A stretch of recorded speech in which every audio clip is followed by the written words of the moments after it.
Assalamualaikum, selamat malam mama-mama semua, selamat malam juga papa-papahnya. Berjumpa lagi dengan saya, Dr. Vita Muslihan. Nah, pada malam hari ini topik pembicaraan kita tidak biasa nih. Jadi kayaknya bakal ada yang belum jadi mamah papa ikutan nyimak. Terima kasih banyak ya udah gabung di IG Live saya. Ya, topik pembicaraan kita pada malam hari ini memang tidak seputaran pada perkembangan bayi dan anak. Topik pembicaraan kita agak-agak serius nih. Jadi saya perlu minum kopi dulu. Persembahan dari Kopi Sugesti supaya nanti lebih tune in nyimak pembicaraannya. Topik pembicaraan kita pada malam hari ini masih tentang COVID. Sebagaimana yang kita semua ketahui dari media-media sosial dan media elektronik bahwa infeksi COVID-19 ini makin hari makin naik ya. Dan bahkan menurut kabar hari ini Indonesia sudah pecah lagi rekornya. Jadi hari ini sudah lebih dari 4.800 penderita COVID baru. Wah, jumlah yang betul-betul membuat kita semua prihatin tentunya. Dan selain itu banyak juga berita-berita tentang orang-orang yang gak mau di rumah aja dan tetap mencari kerumunan tanpa mengindahkan 3M, gak mau cuci tangan, gak mau pakai masker, dan gak mau menjaga jarak. Semua ini menjadi suatu kesatuan yang dapat membuat kecemasan kita meningkat secara tidak sadar. Dan kecemasan ini tentunya juga dapat menurunkan sistem imun kita semua. Untuk itu, supaya lebih menyeimbangkan, pada malam hari ini saya ingin membicarakan hal-hal positif tentang COVID. Nah, salah satunya adalah peningkatan angka kesembuhan infeksi COVID-19. Menurut yang saya baca, Indonesia ini angka kesembuhannya sudah di atas dari angka kesembuhan rata-rata dunia. Wah, acungin jempol dulu dong buat Indonesia. Hebat-hebat kan para dokternya? Untuk itu saya juga memberikan apresiasi kepada para dokter dan para medis yang sudah rela mengorbankan jiwa raganya berjibaku untuk merawat pasien-pasien COVID-19 ini. Nah, untuk membahas lebih lanjut upaya apa saja yang sudah dilakukan oleh para praktisi kesehatan khususnya dari FKUI, dengan bangga saya mengundang guru besar saya dari alma mater tercinta saya, Universitas Indonesia. Nah, Dekan Fakultas Kedokteran Universitas Indonesia, Bapak Profesor Dr. Ari Fahrial Syam, spesialis penyakit dalam konsultan gastroenterohepatologi. Waduh, panjang banget ya title-nya sampai takut salah ngomong. Kita lihat dulu apakah sudah datang ini Prof. Ari.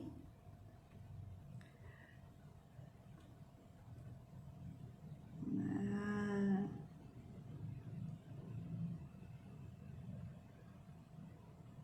oke, Prof. Ari sudah hadir.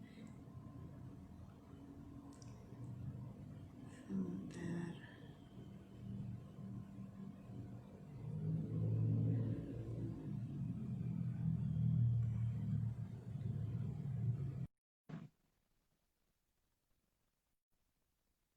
Lagi waiting for Dr. Ari. Selamat malam, Prof. Oh, masih Ya, nungguin. malam. Assalamualaikum, Prof. Waalaikumsalam. Terima kasih sudah meluangkan waktu. Iya. Gimana kelihatan Gimana, wajah Prof? saya? Kelihatan? Hah? Kelihatan, tapi pakai masker Iya, ya, iya. Prof ya. Iya, iya, nggak Walaupun apa-apa. di Ntar lagi mobil sampai harus tetap rumah kok. pakai masker. Oh iya Ntar lagi iya. sampai rumah. Ya, silakan. Baik, Prof. Iya, sehat semua, Prof. Ya, alhamdulillah. Iya, Prof. Saya mau minta tolong nih, Prof. Kan untuk sharing informasi tentang upaya-upaya yang sudah dilakukan di bidang kedokteran, khususnya oleh FKUI, dalam meningkatkan angka kesembuhan COVID ini nih, Prof. Ya, ya mungkin saya cerita sedikit ya. Jadi ketika penyakit ini apa namanya dipublikasi pertengahan Januari itu kita langsung bereaksi. Jadi di akhir Januari tanggal 29 Januari kita sudah mengadakan apa namanya simposium mengenai penyakit ini. Jadi waktu itu kebetulan juga kita undang Dokter Erlina ya, saya rasa Dokter Erlina ini Iya, sekarang salah satu dokter yang paling top lah keluar masuk TV ya mengenai ini karena iya, memang spesialis paru ya, Prof. ya penulis paru dan kebetulan memang kan beliau ahli infeksi paru jadi pas memang di bidang beliau ini ya. Iya, Kemudian juga waktu itu saya ngundang ahli virus Dokter Vera. Jadi di akhir Januari itu kita sudah mengedukasi masyarakat mengenai penyakit itu. Saya ingat sekali yang hadir waktu itu hampir 1.000 orang di webinar tersebut gitu ya. Nah, iya, Prof. kemudian apa namanya di Maret kita ulang lagi untuk webinar tentu waktu itu untuk tempat pekerjaan ya. Nah, secara bertahap kita juga sudah mulai melakukan beberapa apa namanya upaya-upaya penelitian lah. Memang kan terbatas dengan pembiayaan. Akhirnya dengan Iya, perjalanan waktu kita riset FKUI ada 20 proposal yang dibiayai oleh Ristek LPDP ya. Itu risetnya macam-macam ya, termasuk juga riset mengenai vaksin ya, kemudian juga riset mengenai uji klinik ya, mengenai uji klinik jambu biji ya untuk sebagai suplemen ya, kemudian juga ada iya, beberapa apa namanya riset-riset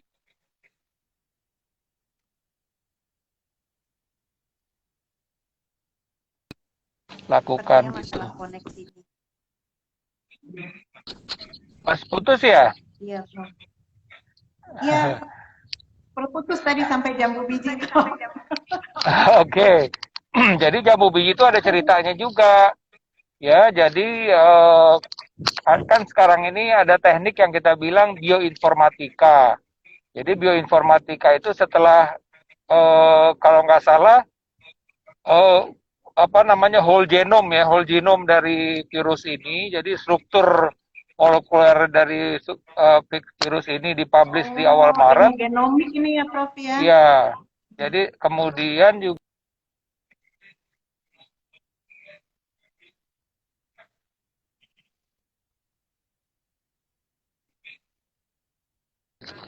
putus lagi ya, Tervita. Ya, Enggak, masih nyambung, Prof. Kedengeran.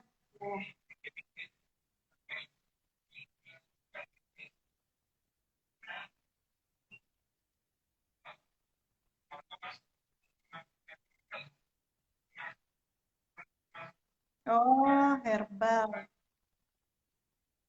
Ya. Nah, nah, iya ini mulai terputus nih suaranya. ya Oh, sorry, ntar lagi nyampe masih sih. terputar. Jadi Iya, iya, Prof.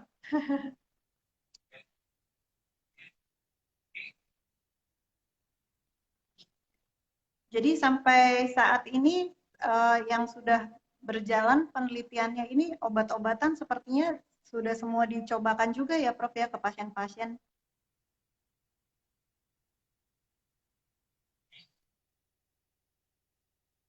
Jadi ada beberapa eh, obat-obat yang antivirus, anti malaria, lalu yang terbaru mungkin sudah dicobakan itu ya, Prof ya, stem cell pada pasien.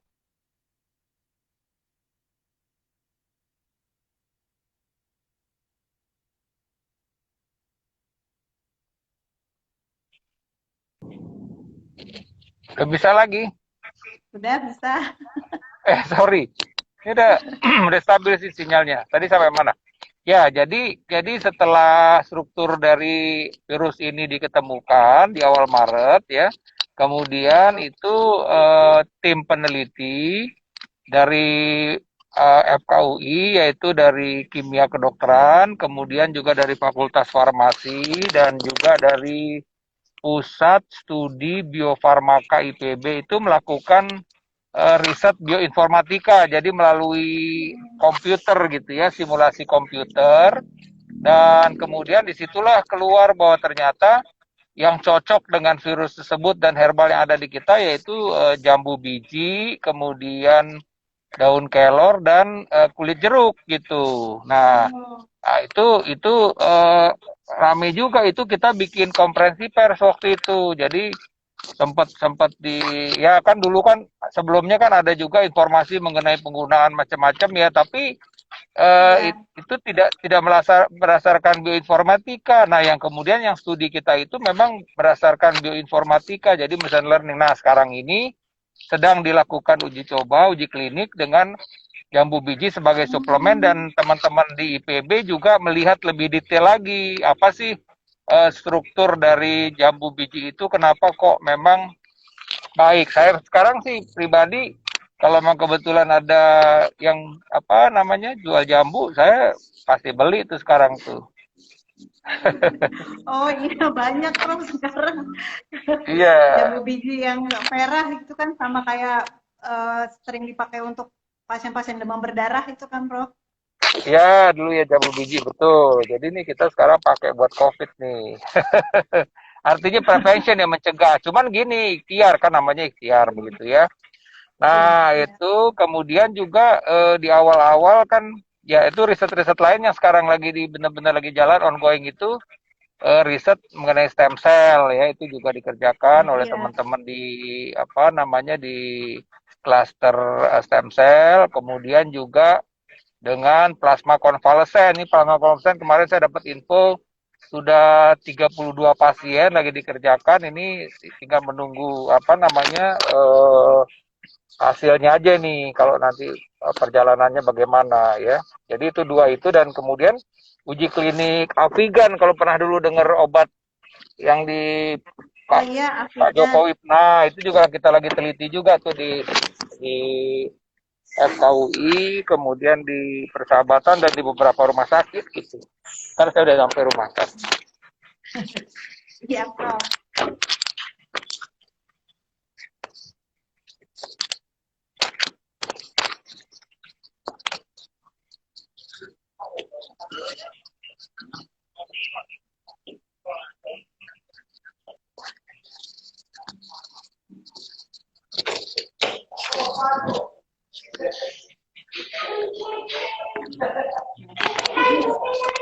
Tunggu sebentar ya, tunggu Prof ya duduk dulu baru sampai rumah. Oke. Ya, udah kelihatan ya? Kelihatan, Prof. Ya, Oh, oke. Ya. oh punya punya tempat khusus nih layarnya di sebelah Ya, tempat belakang. khusus. Saya punya studio di rumah. Oke. Iya. Nah, jadi selain obat-obatan yang sudah mulai dicobakan ke pasien itu, Prof, jadi kita sekarang sudah mencapai taraf percobaan dengan plasma konvalesen dan stem cell ya, Prof, yang paling baru ya.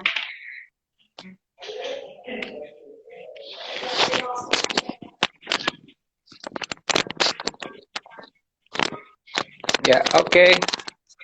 Iya. Ya, Jadi jelas ya. obat-obatnya Ya, jelas, jadi Prof. tadi itu ya. Sekarang kita lagi apa namanya meneliti mengenai penggunaan favipiravir itu sebenarnya antivirus yaitu Avigan. Itu kita kombinasi dengan oseltamivir ya. Iya. Nah, kemudian uji klinik lain juga yang dikerjakan adalah kita mengikuti ikut dalam solidarity trialnya WHO, yaitu penelitian dengan menggunakan termasuk juga remdesivir ya. Itu salah satu obat yang dengan intravena dan juga kombinasi beberapa obat ya yang memang itu obatnya udah dari WHO ya ininya apa namanya produknya itu. Sebetulnya, Prof, Kemudian ya obat-obat ini mudah didapat nggak sih, Prof? Atau harus di rumah sakit khusus karena masih dalam taraf penelitian? ya sebenarnya gini, jadi kan itu obat-obat itu kan sekarang menjadi standar terapi yang dikeluarkan oleh organisasi profesi ya termasuk juga organisasi profesi dari terdiri dari beberapa organisasi profesi termasuk penyakit dalam, kemudian anestesi, ya, kemudian juga anak dan paru. Iya. Itu memang dalam guideline-nya dia apa namanya merekomendasikan penggunaan obat-obat tersebut begitu. Nah, terus terang saja pada beberapa ini memang sempat ada kekosongan obat-obat tersebut ya.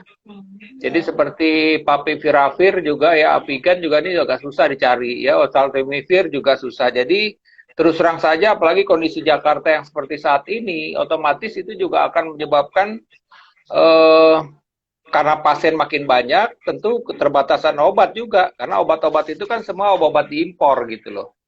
Jadi sebenarnya sih, setahu saya sih obat itu tidak dijual bebas ya. Artinya kalau kita resepin tuh nggak ada. Jadi memang obat yang ada di rumah sakit rujukan gitu loh. Dan sifatnya kan obat itu ya dan free ya mestinya ya, betul. Harus dibuktikan dengan hasil swab yang positif. Pasien berarti hanya untuk pasien rawat ya, Prof ya, seperti ini. Pasien rawat dan rawat jalan juga bisa. Yang penting gini, sorry. Jadi maksudnya kan kalau isolasi ya, isolasi mandiri. Kalau sekarang kan sebenarnya pemerintah DKI kan tidak, Pak Gubernur kan tidak menganjurkan untuk isolasi mandiri di rumah. Jadi isolasinya di Wisma Atlet. Jadi pemberian obat-obatnya di sana tentunya. Iya, Prof. Nah, untuk ini apa namanya, selain obat-obatan itu yang pasiennya mendapat obat ini atau obat ini, kan obatnya ada berbeda nih, Prof, penelitiannya. Apakah mereka diberikan obat-obat tertentu itu berdasarkan apa, Prof, pilihannya? Ya kalau dalam studi tentunya kan itu random ya, jadi di random. Jadi artinya ini pasien dapat obat yang ada mengandung Favipiravir kah atau yang mengandung oseltamivir gitu loh. Jadi sebenarnya di dalam risetnya tersebut dilakukan secara random. Cuman memang pasiennya tahu, jadi bukan double blind, bukan RCT, bukan randomized control trial. Kalau yang solidarity trial itu memang seperti itu ya, tapi kalau yang apa namanya untuk yang Avigan ini Favipiravir itu dia jadi seperti kita bilang prepos saja. Jadi artinya dikombinasi dua tapi tidak randomized tapi tidak control trial. Jadi pasien dan dokter tahu obat yang diberikan kepada pasien tersebut. Gitu. Oh iya. Nah, jadi sepertinya pemberian obat-obat yang dalam trial ini ya, Prof, yang dapat meningkatkan angka kesembuhan penderita infeksi COVID ini dalam beberapa bulan terakhir, kan meningkatnya pesat sekali ini, Prof, kalau dibandingkan dengan saat-saat awal kita baru mendapatkan infeksi COVID-19 ini ya, Prof. Ya, memang saya lihat sih setelah keberadaan Favipiravir, Remdesivir ini memang nampaknya angka kesembuhan menjadi lebih tinggi gitu ya. Tapi memang kan gini, sebenarnya angka kita kan udah di atas 71-72% ya. Tapi memang di satu sisi kan dengan semakin agresifnya dilakukan pemeriksaan swab itu ya, terutama tadi kan sifatnya kan tes, kemudian tracing, ya, kemudian tes and treatment itu memang banyak ditemukan pasien-pasien yang tanpa gejala dan gejala ringan. Ya terus terang saja apabila tanpa gejala atau gejala ringan, prognosisnya ya artinya mortalitas dan morbiditas dan mortalitasnya juga menjadi kecil gitu kan, otomatis itu juga sejalan dengan apa namanya dengan jumlah kesembuhan yang lebih baik gitu loh. Karena prinsipnya adalah dia menjaga daya tahan tubuhnya aja dengan baik ya, insya Allah itu kan sebenarnya self limiting sebenarnya. Artinya apa, bahwa daya tahan tubuh kita baik, insya Allah bisa mengatasi kondisi infeksi virus yang terjadi gitu di dalam tubuh kita itu. Nah, ini agak nyeleneh sedikit nih, Prof. Banyak banget yang menanyakan kira-kira untuk menjaga daya tahan badan yang baik dan stabil dalam melawan COVID ini apa, Prof? Ya, advice-nya. betul. Jadi saya selalu bilang ya baik ke teman-teman media kalau tanya atau juga ke pasien. Kalau kita bicara soal infeksi kan itu ada 3 hal ya. Pertama adalah daya tahan tubuh.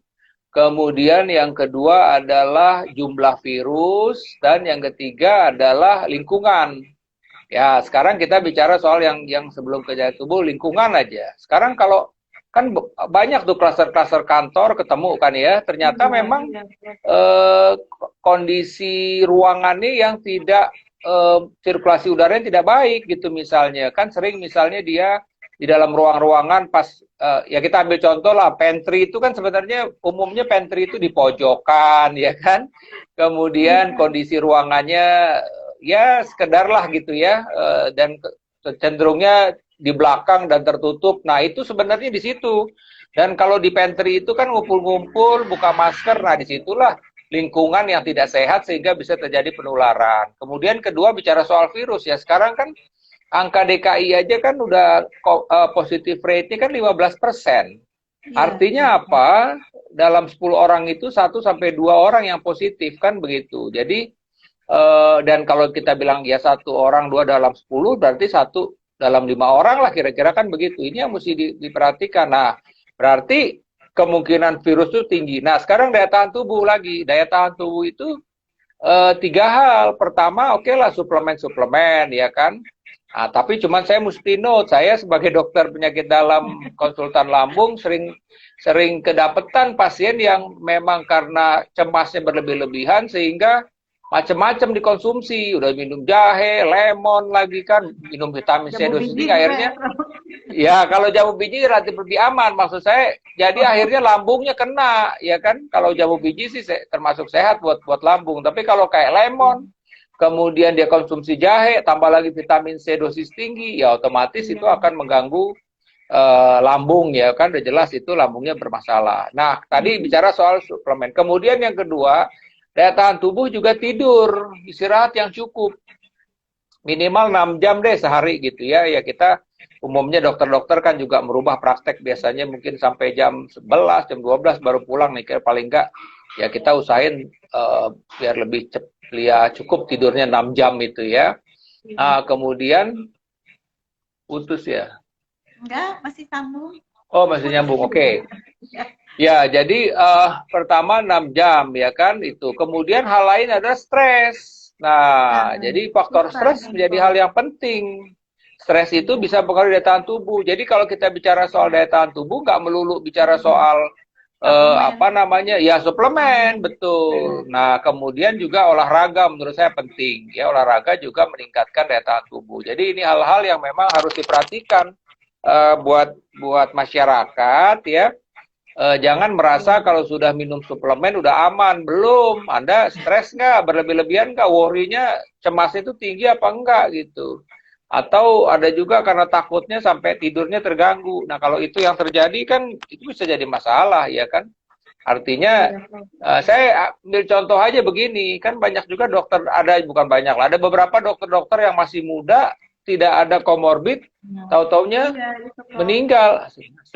Taunya meninggal kan. Nah itu setelah kita telusuri karena memang beban yang bersangkutan itu berat banget gitu. Artinya apa, dia sehari-hari bertemu dengan pasien-pasien banyak ya, akhirnya ya otomatis kan. Sekarang gini, nggak tahu Dokter Vita ngerjain pasien juga nggak? Ketemu pasien COVID juga nggak? Ketemu pasien kan, tapi praktek kan ya? Iya ketemu. Iya ketemu pasien itu pernah. Maksud saya kan sebenarnya kan terus terang aja nggak tahu. Kalau saya sih terus terang aja hati kecil saya itu ketika ketemu pasien, ini pasiennya COVID apa enggak ya gitu kan. Walaupun itu bukan pasien COVID, itu iya terus terang aja kan kita pakai. Bener, saya pakai masker N95, udah gitu saya pakai apa namanya cup ya kan. Kemudian saya juga pakai face shield lagi kan, udah gitu ya mungkin pakai gaun lagi kan, artinya begini, terus terang saja itu juga mempengaruhi kita kan, artinya stres tadi, rasa ketakutan jangan-jangan saya ketularan. Nah, itu udah 1 poin. Kemudian lagi beban kerja yang banyak pasien.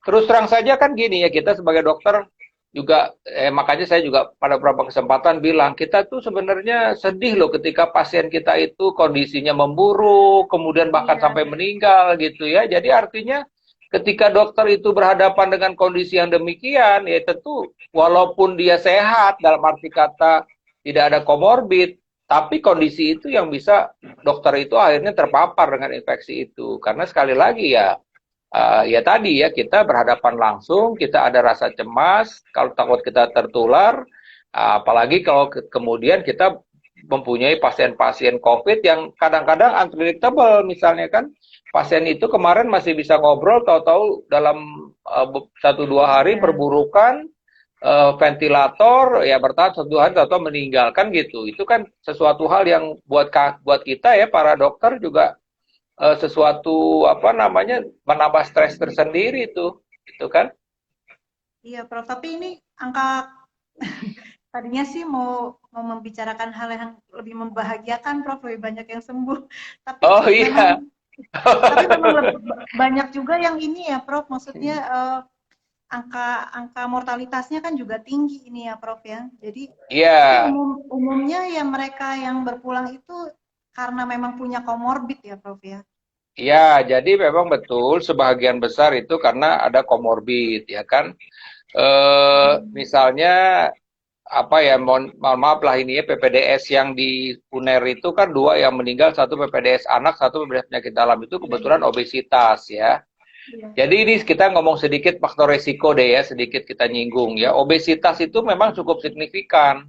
Nah, yang dimaksud obesitas di sini yaitu indeks massa tubuh di atas 30. Ya, ini mungkin kan sebagian nggak tahu dokter Vita, mungkin teman-temannya kali yang dengar kan orang awam juga ya. Kita ingat-ingat lagi Iya ya sih. bagaimana ngukur indeks massa Indeks tubuh. massa Jadi tubuh ya.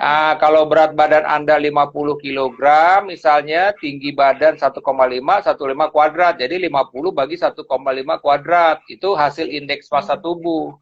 Nah, Iya, buat teman-teman yang kebetulan dihitung ternyata indeks massa tubuhnya di atas 30, itu evidence based medicine-nya menyebutkan bahwa Anda itu beresiko kena COVID. Kalau Anda kebetulan kena COVID, Anda beresiko juga mengalami komplikasi. Nah, ini bukan nakut-nakutin buat yang gemuk, tapi paling tidak mesti iya, hati-hati buat yang iya, obesitas ini gitu ya. Artinya kalau orang lain mungkin keluarnya bisa sekali apa tiap hari, ya Anda mungkin keluarnya 3 hari sekali gitu misalnya kan. Jadi artinya kalau orang, jadi artinya iya, dia mesti Prof. Di benar-benar rumah aja batasin. harus Ya udah bersih di ya rumah. kan. Betul, ya kan, ya bisa apa namanya sepeda statis ya kan, atau Iya, apa namanya treadmill kalau mangga itu. Jadi ya intinya sih makan kalau mau itu ya. Jadi makan mesti dikurangin. iya, Iya. iya. Jadi kita bicara soal faktor risiko. Kemudian faktor risiko yang lain adalah memang masalah di paru ya kan. Kalau pada orang dewasa mungkin PPOK, kalau pada anak ya saya juga baca kepustakaannya Asma, berapa pertengahan September asma ya, itu kan juga iya, menjadi faktor risiko ya kan. Kemudian yang lain bisa kencing manis ya, kemudian juga darah tinggi, hipertensi itu penelitian waktu itu disampaikan di Satgas bahwa eh, yang cukup dominan komorbid dari pasien-pasien Indonesia yang COVID-19-nya positif itu hipertensi juga. Nah, oh, cuman kan memang begini, masalahnya kan eh, pasien-pasien itu juga takut ke rumah sakit. Ya, artinya pasien-pasien iya, yang biasa kontrol. Nah, saya makanya saya bilang kalau memang itu kan ada platform apa namanya melalui telemedicine, apa ya telemedicine ya kan paling iya, tidak dia bisa konsultasi di situ. Kalau tensi kan tensi digital juga nggak mahal sebenarnya kan iya, sekarang juga udah barangnya banyak jadi kita pakai tensi digital aja nggak perlu pakai stetoskop jadi langsung bisa ketahuan berapa di report ke dokternya nanti mungkin obatnya harus dikurangi karena sekali lagi bicara soal komorbid itu orang-orang yang tekanan darahnya tidak terkontrol yang bisa menyebabkan dia mengalami tekan darahnya tidak terkontrol sehingga tadi berisiko untuk terjadinya infeksi COVID infeksi, tadi gitu. iya. Jadi kalau dewasa banyak ya Prof dari kencing manis, Ya, hipertensi, obesitas, betul. kekentalan darah. Ya, Di anak lebih jarang ini kejadiannya. lebih Jadi jarang. lebih Tapi sebenarnya kan gini, kalau bicara soal kekentalan darah, tadi pagi juga kita kemarin ya, saya mau membahas mengenai apa namanya kematian ya, kematian pada COVID. Jadi sebenarnya kan memang di dalam perjalanan penyakit dari pasien yang menderita infeksi COVID ini, ya, infeksi dari SARS-CoV-2 ini, dia kan akan mengalami reaksi peradangan, reaksi inflamasi ya, yang menjurus ke yang sampai kalau memang dia jatuh ke dalam keadaan kita bilang cytokine sindrom ya, jadi cytokine storm syndrome, jadi badai sitokin, jadi badai yang menjadi peradangan. Nah, ini juga bisa menyebabkan kekentalan darah meningkat pada pasien-pasien COVID. Jadi bisa saja kan ada satu apa namanya report dari teman-teman neuro gitu, pasiennya datang dengan stroke. Ya, setelah dievaluasi ternyata dia udah ada panas 2 minggu yang lalu, seminggu yang lalu, kemudian ada ini dan akhirnya COVID-nya positif dan ternyata bisa ditrace bahwa stroke-nya itu terjadi kemungkinan hiperkoagulasi dan komplikasi dari COVID-nya gitu loh. Iya. Jadi buah si malakama nih, nggak tahu mana yang mulai dulu, Pak. Ya, betul. Saling Mana yang memperberat gitu duluan. ya, Prof ya. Betul. Prof, maaf ini ada yang tanya lagi tadi Boleh, kembali ke silakan. antigen, Prof. Nah, Ya. antigen itu sebetulnya hanya ditujukan untuk pasien yang swabnya positif dengan gejala atau yang tanpa gejala juga dapat diberikan, Prof? Ya, sebenarnya ini untuk pasien-pasien dengan gejala sebenarnya, ya. Kalau karena begini, terus terang saja kita juga sebenarnya harus memperhitungkan apa namanya ya tadi ya evidence base-nya itu bagaimana ya kan. Kalau orang tanpa gejala tuh sebenarnya nggak perlu juga obat-obatan. Artinya obat antivirus itu sebenarnya tidak perlu dalam tanda petik ya. Yang penting adalah suplemen ya gitu. Oke lah beberapa apa namanya klinik itu memberikan oseltamivir ya. Jadi oseltamivir obat itu diberikan atau kadang-kadang juga di kombinasi pemberian azitromisin ya antibiotik yang diberikan untuk pasien-pasien yang tanpa gejala gitu loh. Tapi kalau seperti favipiravir sih saya rasa jangan menjadi hal yang utama karena kan sebenarnya apa namanya dalam kondisi begitu dia tidak perlu butuh antivirus yang cukup kuat begitu misalnya ya. Jadi ditujukan kepada yang lebih parah aja ya Prof sakitnya. Lebih parah lagi. Saya ingat dalam mungkin kira-kira berapa bulan yang lalu kebetulan ada apa namanya meeting secara daring gitu ya. Itu salah satu profesor di Belanda umurnya mungkin udah sekitar 65-an gitu. Saya bilang, "Anda udah kena?" "Oh iya, dia barusan kena COVID tapi dia isolasi di rumah." Saya bilang, "Anda minum apa? Dapat ini?" "Enggak," katanya. Jadi dia bilang cuma dikasih minum vitamin aja dia bilang gitu. Jadi artinya memang kalau tanpa gejala ada guideline nih sih sebenarnya ya ada guideline-nya kita tapi intinya sih pemberiannya tidak seagresif kalau memang pasien itu dirawat gitu loh. Nah, itu kira-kira begitu. Iya, terus ini masih ada juga yang bingung tentang konsep OTG. Dari mana kita tahu kalau orang tersebut OTG? Susah ya, Prof. Nah, itulah. Tahu, ya. Ya, makanya saya ya mungkin ada kayaknya viral itu ya wawancara saya dengan salah satu Jawa Pos sebenarnya tapi viral. Jadi saya menganjurkan bahwa dalam kondisi saat ini di Jakarta ya udah pokoknya kita berpikir kemungkinan kita OTG dan lawan bicara kita OTG. Karena kalau kita sudah berpikir begitu kita benar-benar strict. Iya, udah pasti kita jadi menjalankan protokol kesehatan dengan baik. Jadi misalnya kita pakai masker, ya kan, kemudian kita juga ya jaga jarak dengan lawan bicara karena kita berpikir yang di depan kita itu jangan-jangan memang OTG. Orang ya, Prof. Ya, jangan stres sih sebenarnya sih. Kalau saya jangan ngelihat stresnya. Kalau ngelihat stresnya tapi kita worry-nya bukan cemas. Jadi artinya waspada menurut saya. Ya. Justru itu menimbulkan kewaspadaan kan. Ya tetap kita sih mesti positive thinking tetap. Tapi maksud saya karena sekali lagi kan masalahnya saya lihat klaster-klaster di kantor itu terjadi kenapa? Karena kita overconfidence. Kita berpikir bahwa teman kita itu negatif. Coba kalau kita ya kan ada satu cerita lah nih ya kan baru. Iya, ada satu cerita misalnya orang sekelompok karyawan begitu dia biasa memang senang ngumpul-ngumpul atau pada saat break itu pada saat makan walaupun di kantor. Itu ternyata orang kantor yang nggak pernah makan sama mereka negatif. Ya. Mereka itu berenam itu positif gitu loh. Nah, ada satu yang bergejala. Nah, yang jadi masalah lagi si salah satunya nularin ke istri dan anaknya gitu. Oh iya, jadi Yang kluster satu lagi, keluarga ya, Prof. iya betul. Jadi dari klaster kantor pindah ke klaster keluarga. Keluarga. Tapi ini kan kebetulan anak-anak muda, jadi anak-anak yang berumur 25-30. Jadi memang mereka Oh, itu gejalanya ringan dan tanpa gejala. Ya kebetulan lebih kuat anak-anak ya. itu juga iya lebih kuat. Tapi kan maksud saya, ya walaupun bagaimana kan oke lah. Jadi sebenarnya ya masyarakat juga begini. Pokoknya prinsipnya ya kita terhindar. Tapi kalaupun kita positif nggak usah takut. Apalagi kita gejala ringan atau tanpa gejala gitu loh. Kan kita dengar cerita saat beberapa sebulan yang lalu kalau nggak salah ya ada satu kasus pasien itu bunuh diri di Wisma Atlet kan loncat. Ya kan Oh iya, sebenarnya iya, kan Prof.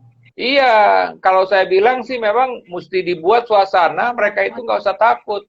Justru mereka Makanya Prof kita rame-rame harus kan. membuat aura positif nih Prof di sini. Betul, makanya itu tadi saya bilang di Wisma Atlet itu sejatinya kalau saya kebetulan kemarin juga sempat apa namanya Vicon gitu dengan ada beberapa Iya. kenalan gitu ya yang lagi di Wisma Atlet ketawa-ketawa kok dia ngobrol-ngobrol bercanda-bercanda katanya ya katanya gitu kan jadi hitung-hitung istirahat buat mereka jadi ya suasana begitu harus dijaga jadi saling mendukung lihat karena ada satu yang Iya, satu kamar betul. 3 orang 2 orang jadi kalau karena kan Menguatkan. mereka ringan, iya sama-sama senasib, ya ringan, ada gejala yang tanpa gejala gitu. Jadi mestinya saling bantu membantu gitu ya, saling apa namanya, saling saling kasih semangat gitu ya. Karena kan sebenarnya tadi kalau kita gejalanya ringan atau tanpa gejala, insya Allah kita tidak akan jatuh ke dalam komplikasi, walaupun tetap harus waspada misalnya. Kan apa waspadanya? Ya ketika kita dinyatakan positif, udah bed rest, istirahat. Ya ini kalau kebetulan memang bersama-sama di Wisma Atlet istirahat atau kalau di rumah istirahat. Ya kemudian jangan stres, karena kalau kita stres, ya tambah lagi daya tahan tubuh kita menjadi turun. Yang tadinya kita mungkin harusnya mempunyai prognosis yang baik jadi terganggu, jadinya begitu. Iya, jadi faktor psikis itu benar-benar ya Prof ya ikutan benar-benar sangat Iya, mendukung kesembuhan. benar sekali. Saya kebetulan punya riset yang dikerjakan dengan survei itu melihat pasien-pasien GERD. Jadi saya melihat dari Januari dan Maret, kemudian saya bandingkan antara April dengan Juni.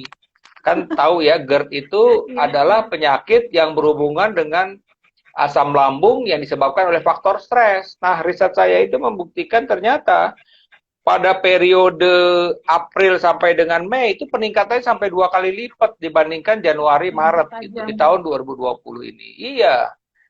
Kemudian setelah saya analisa lebih lanjut lagi kan mau lihat quality of life dari yang ikut survei saya itu ternyata kualitas tidur mereka juga terganggu gitu loh. Yang tadinya cuma tidur terganggu sekali seminggu bisa sampai meningkatnya sampai 100% jadi tidurnya itu sampai terganggu 2 sampai 3 hari dalam 1 minggu gitu loh. Jadi terus terang saja memang buat sebagian masyarakat ya COVID ini juga menjadi stres tertentu gitu loh. Jadi ini memang mesti kita maklumi juga. Oleh karena itulah benar kita mesti saling kasih semangat. Banyak pasien-pasien sembuh gitu kan. Benar Prof, minta tolong juga nih Prof kan sering bicara ke media gitu Prof. Jadi minta tolong yang dibangkitkan hal-hal positif kayak gini, angka kesembuhannya meningkat. Itu kan tentunya bagi penderita jadi ada harapan baru Prof. Selain menunggu vaksin yang belum tahu jadinya kapan ini kan Prof. Ya, betul. Jadi memang mesti saling diingatkan bahwa penyakit ini oke, ini memang gampang menular, tapi juga kalau kita bagus daya tahan tubuhnya, walaupun kita positif, kita juga tidak apa namanya jatuh dalam kondisi yang berat gitu ya, gitu. Jadi umumnya kan, apalagi kalau kita tidak ada komorbid, ya. Tapi prinsipnya memang mesti berimbang informasi ini ya. Jadi artinya karena kita lihatlah masyarakat kita ini kan cenderung kalau juga dibilang aman-aman aja jadi kebablasan ya kan kalau dibilang ditakut-takutin juga tambah stres jadi memang benar istilahnya mesti kapan kita ngegas, kapan kita ngerem, ini mesti dikasih tahu memang.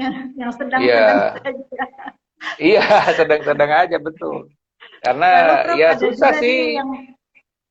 ada juga nih yang bertanya Prof, kriteria sembuh atau dianggap tidak menular. Kan ada, maksudnya yang selama ini beredar ada dua nih Prof. Yang pertama kan pokoknya setelah 10 hari di, tes ulang tambah 3 hari berarti udah nggak apa-apa. Ada juga Iya. yang harus menunggu 2 minggu sampai 2 kali swab negatif baru dirilis.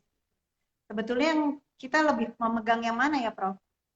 Ya, sebenarnya kan kalau awalnya itu memang ketika kita bilang negatif itu adalah setelah 2 kali di swab itu negatif, maka kita bilang negatif sudah. Hmm. Nah, cuman Lebih memang percaya ternyata itu. ya, tapi cuman memang berbagai riset menunjukkan bahwa apa namanya pada orang-orang tertentu itu ya kan dia masih sampai ada yang sampai bahkan sampai minggu ke-8 itu ya Iya, itu iya. masih minggu ke-8 itu masih positif gitu loh. Sebenarnya ternyata riset-riset juga menunjukkan kalau udah minggu ke-8 itu sebenarnya udah tinggal fragmen-fragmen aja. Jadi ada istilahnya di PCR itu yang kita lihat CT-nya ya. Jadi apa namanya cycling threshold-nya dilihat ya, Oh, cycle iya. threshold-nya itu.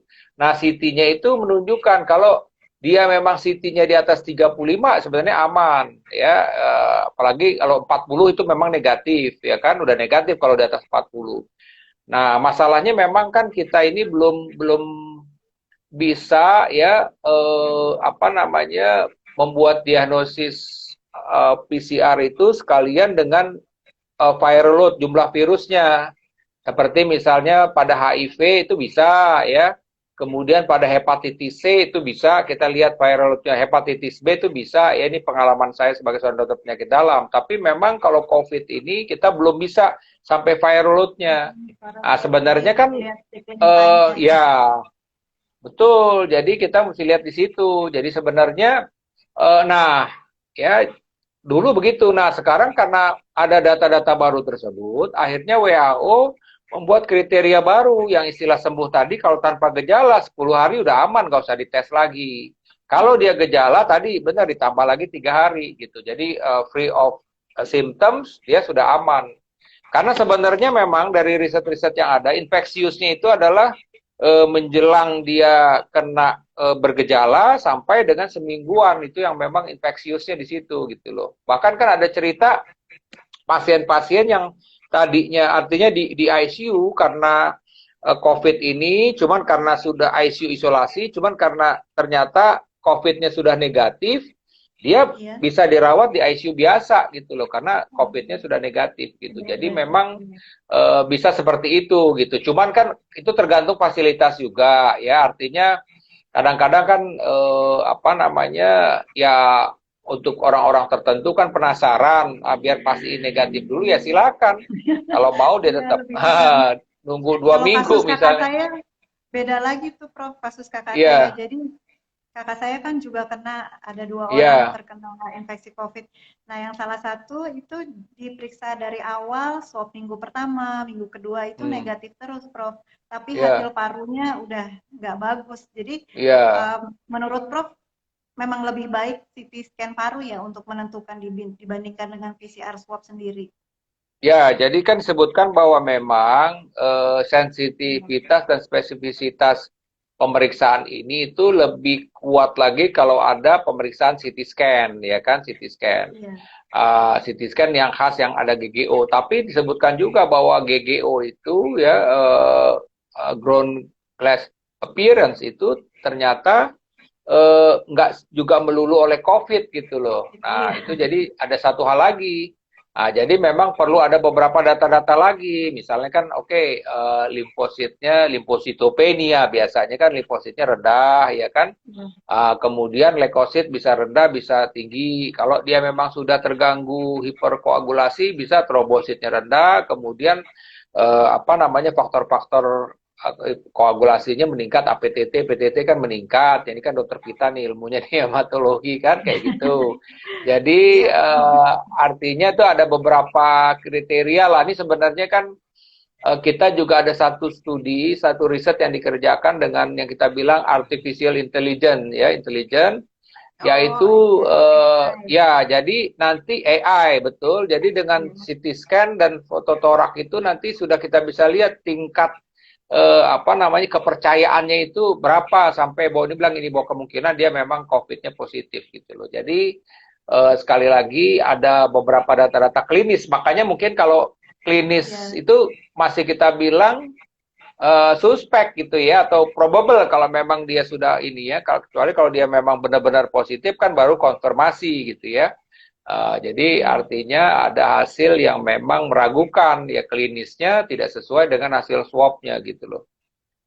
Nah, Ya kalau sebaliknya lagi, ya maaf Prof, sebaliknya lagi ada juga nih, bukan ada ya, belakangan ini justru lebih banyak orang-orang yang sembuhnya lebih cepat ya, Prof. 1 minggu sudah bisa memperlihatkan swab yang negatif gitu. ya Tentunya mungkin dengan obat-obatan yang terbaru ini nih, 2 bulan terakhir ini nih, Prof.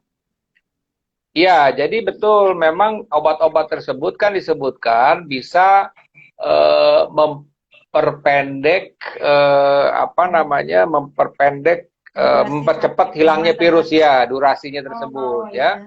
Kalau secara umum kan kita bisa lihat tunggu tadi 10 hari ya kan 2 minggu ini seminggu udah negatif gitu. Tapi saya mesti ingatkan karena Ya. kan sebenarnya kan proses penyembuhan di dalam tubuh kita itu kan overall lah dalam kasus ini kan sekitar 2 mingguan. Jadi kadang-kadang ada juga soalnya dia sudah negatif ya kan, tapi dia dalam tanda petik dia ya mungkin merasa senang negatif, udah aktivitas lagi. Nah, si istri ada satu cerita itu dia positif ya, kemudian istrinya itu mungkin dia udah negatif, istrinya baru positif. Akhirnya dia Oh, ketularan lagi dari istrinya. balik Karena lagi. tadi itu ya TikTok. TikTok. Jadi oleh karena itulah makanya ketika kita sudah positif, misalnya oke seminggu sudah baik, saya sih tetap berharap bahwa dia harus isolasi mandiri dulu paling nggak semingguan lagi. Jadi kita Seminggu ambil lagi. total dua Nggak minggu menghayati lah, ya dulu. kan? Betul. Jadi sering terjadi seperti itu, ya suaminya istrinya kena gitu loh. Karena tadi merasa udah negatif. Betul sih negatif virusnya tidak ada, tapi kan sebenarnya nah, ini kan kita bicara soal juga kan tadi kita bicara topik awalnya kan bagaimana mempercepat penyembuhan ya. Iya, iya. Jadi satu hal yang mesti diperhatikan juga kalau memang dia sempat bergejala, apalagi pada foto toraknya sempat ada infiltrat atau pada CT scan-nya ada GGO, dia harus melakukan proses fisioterapi sebenarnya. Jadi dia harus melakukan fisioterapi untuk pengembangan parunya normal itu juga membantu ya mempercepat dia kembali ke seperti normal gitu. Jadi kembali ke parunya kembali berfungsi normal gitu. Jadi ini juga harus diingatkan.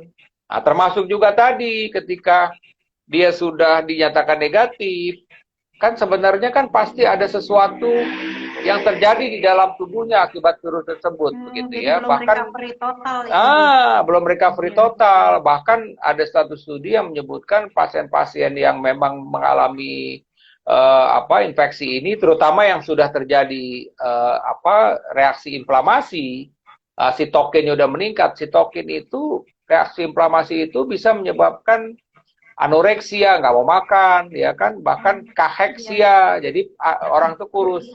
Jadi umumnya kalau pasien-pasien dirawat sekitar di atas seminggu, 2 minggu itu berat badannya akan turun.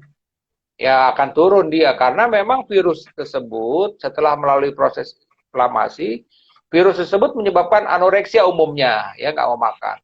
Belum lagi kan juga mungkin kita dengar bahwa salah satu gejalanya adalah hilangnya rasa kecap, ya kan, eugesia. Iya. Kemudian juga eh, hilangnya pembauan juga kan, anosmia, ya kan. Anosmia, iya. Jadi dia kan ya kita kan kalau makan nggak berasa bau, nggak berasa apa kan juga Iya, nggak nafsu kan gitu. anyep, betul Anyep betul. aja. Makanya saya selalu ingatkan kepada pasien-pasien ya atau ya masyarakat lah ya ketika kita Iya. menderita jangan mikirin takut gemuk dulu, yang penting kita makan. Nah, tapi memang gini, kadang-kadang kan kita tuh makan itu ya terus terang aja yang bikin gemuk tuh sebenarnya kan karbohidratnya, ya nasinya terlalu Iya. berlebih-lebihan. Jadi memang kuncinya sebenarnya yang Iya. untuk menekan inflamasi itu protein sebenarnya. Jadi kalaupun mau dibanyakin ya ayamnya, ya kan putih telurnya Telur gitu gitu loh. ya, daging. Telur Ya. betul, daging ya daging daging kalaupun daging merah tapi yang daging khasnya jangan lemak gitu loh. Jadi itu yang sebenarnya Tenderloin proses ya. penyembuhan. Iya. Tenderloin Nasinya dada dikit ayam ya. sama kayak atlet Ya. dong, Prof. Iya betul karena proteinnya memang. Jadi protein itu bisa mengurangi inflamasi yang terjadi. Jadi intinya itu dan juga sebenarnya antioksidan. Dari sumber antioksidan kan apa namanya sayur-sayuran dan buah-buahan yang berwarna ya, mau apa Iya. wortel, mau apalagi misalnya apa namanya ya kentang silakan begitu ya. Pokoknya hal-hal yang apa namanya yang berwarna lah ya, buah-buahan juga silakan Makin begitu. berwarna, makin banyak warnanya makin baik ya, Prof. Ya Warna-warni disebut itu maksudnya. iya begitu. Jadi itu yang memang harus diperhatikan juga buat apa namanya buat masyarakat yang kebetulan memang menderita itu gitu. Jadi Iya. makanan dan satu lagi begini, menurut saya terus terang saja pada orang-orang itu yang mengalami infeksi ini memang biasanya ya terutama yang sudah dirawat itu jelas akan mengalami depresi. Ya kan dia Mm-mm. pasti berpikir waduh ini sembuh apa tidak segala macam segala macam.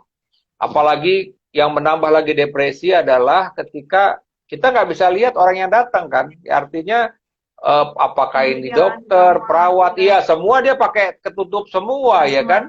Asmat. Jadi terus terang saja kita nggak tahu itu dokter senyum atau tidak senyum atau perawat senyum atau itu kan nggak tahu kecuali kalau dia ketawa ketawanya kedengeran kan gitu. Jadi artinya terus terang itu menjadi sesuatu hal yang membuat pasien itu menjadi depresi. Bagaimana mensiasatinya ya paling ya nggak mau approach ke agama ya kalau dia muslim Iya, ya mungkin betul lebih banget banyak itu, Prof. Iya. zikir baca Al-Quran, ngaji, ya udah pasrah lah. Yang penting kan istilahnya kita apapun yang terjadi kita udah pasrahkan Banyak aja. Jadi bersyukur, itu Prof, intinya.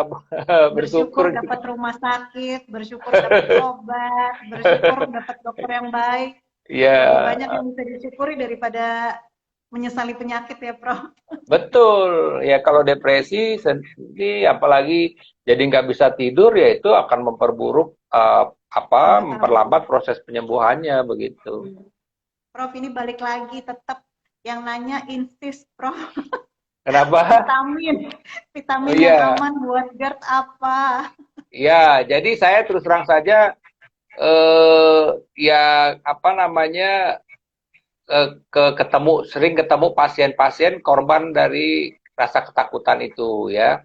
Iya. Prinsipnya begini, vitamin C itu ya itu kalau saya sih sarankan nih pasien apalagi pasien GERD yang lagi aktif itu minimal tuh paling banyak 500 miligram deh gitu ya. Syukur-syukur Oh, ada yang ya. 300, ada sih beberapa produk nih kalau saya sebut nanti keenakan yang punya Iya. produknya ya. Itu ada itu vitamin yang multivitamin yang aman buat lambung. Ada itu kayak begitu ya kan. Oke, kemudian apa sih kan sebenarnya kan vitamin C betul ya kan, vitamin D usahain yang 1000 ya MIU. Kemudian juga Iya. ada yang menganjurkan zinc, silakan walaupun evidence-nya nggak kuat, Zinc. tapi ini memang hal-hal yang kita bisa konsumsi gitu loh.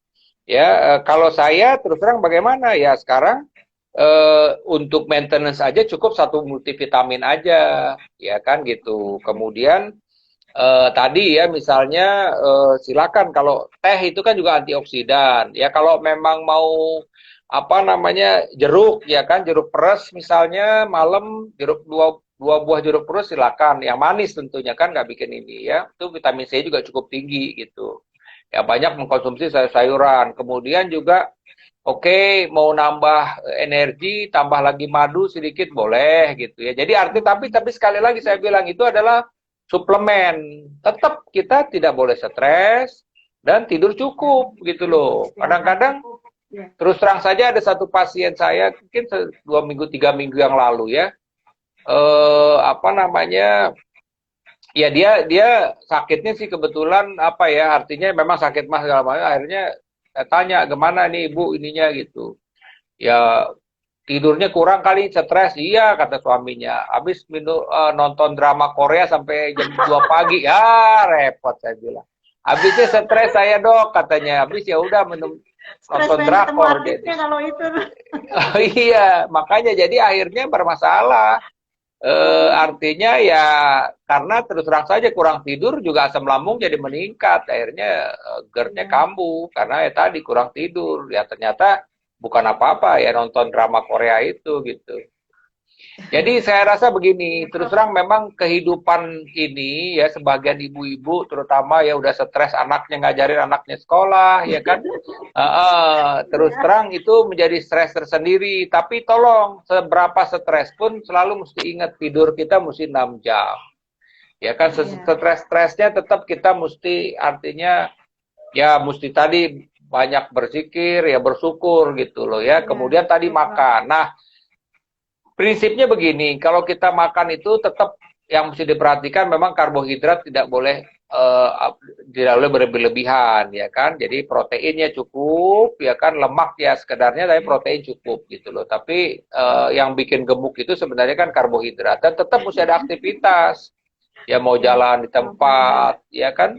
Jadi kira-kira itu hal-hal yang mesti diperhatikan terutama untuk ibu-ibu yang memang cuman ngurusin anak aja di rumah kan gitu. Iya, Prof. Prof, maaf nih waktunya udah habis. Iya, Terima kasih banyak sama-sama. advice-nya. Semoga yang di sini semua bisa menambah wawasan. Ya, Iya, jadi masukannya pokoknya kita mesti banyak bersyukur ya, Prof. Vitamin iya, cuma tambahan, istirahat yang cukup, betul. jangan stres. Nah, Iya, betul. Iya, terima kasih banyak, iya Prof. sama-sama. Terima kasih. Iya, Mudah-mudahan bermanfaat. wassalamualaikum. Sampai ketemu lagi. Waalaikumsalam Sehat warahmatullahi semua. wabarakatuh. Amin, amin sama-sama.